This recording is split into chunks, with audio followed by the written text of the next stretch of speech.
life partner.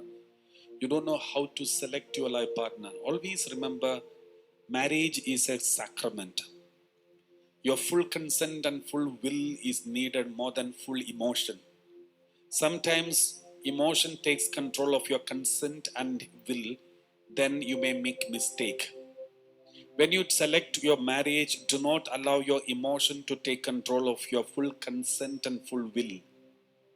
In many marriages today, the emotion takes control of the will and consent. As a result, after marriage, within 2-3 months, they start regretting, they start rethinking about their marriage. Because when they took the decision, emotion was controlling every decision of them.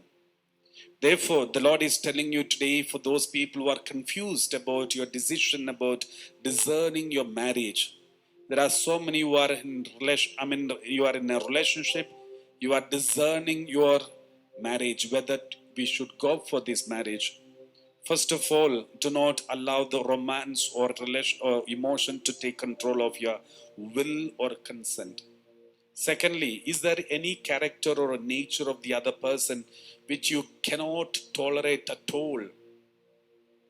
If you cannot tolerate at this moment, even when you are emotionally attached, then later it is impossible for you to tolerate.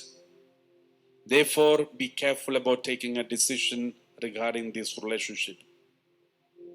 The third, in your heart to heart, you feel not comfortable to say yes. Therefore, you are just prolonging this relationship, thinking one day you will be comfortable. If you are not comfortable for a long time to say yes to this relationship, it is also maybe a clear sign that the Lord doesn't want this relationship to end up in marriage. It's better to come out of this relationship than entertaining it anymore.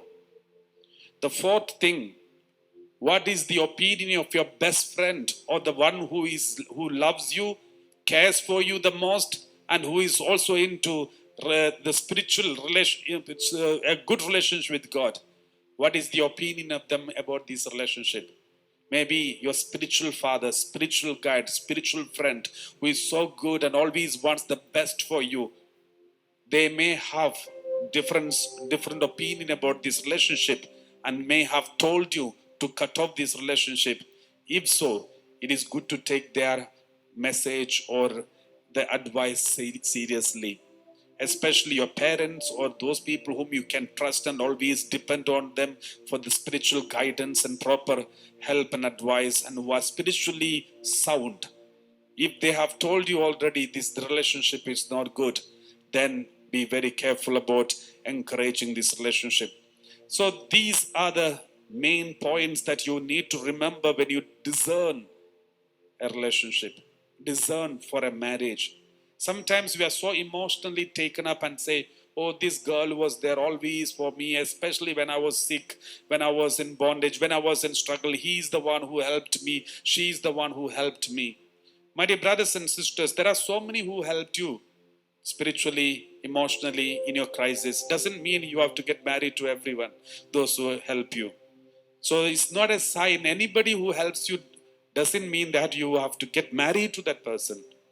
So that is not a criteria for to take a decision about your discernment of your vocation, especially about marriage. Marriage should be discerned spiritually because it's a sacrament. It is not just an agreement. It's a sacrament. It should be discerned spiritually.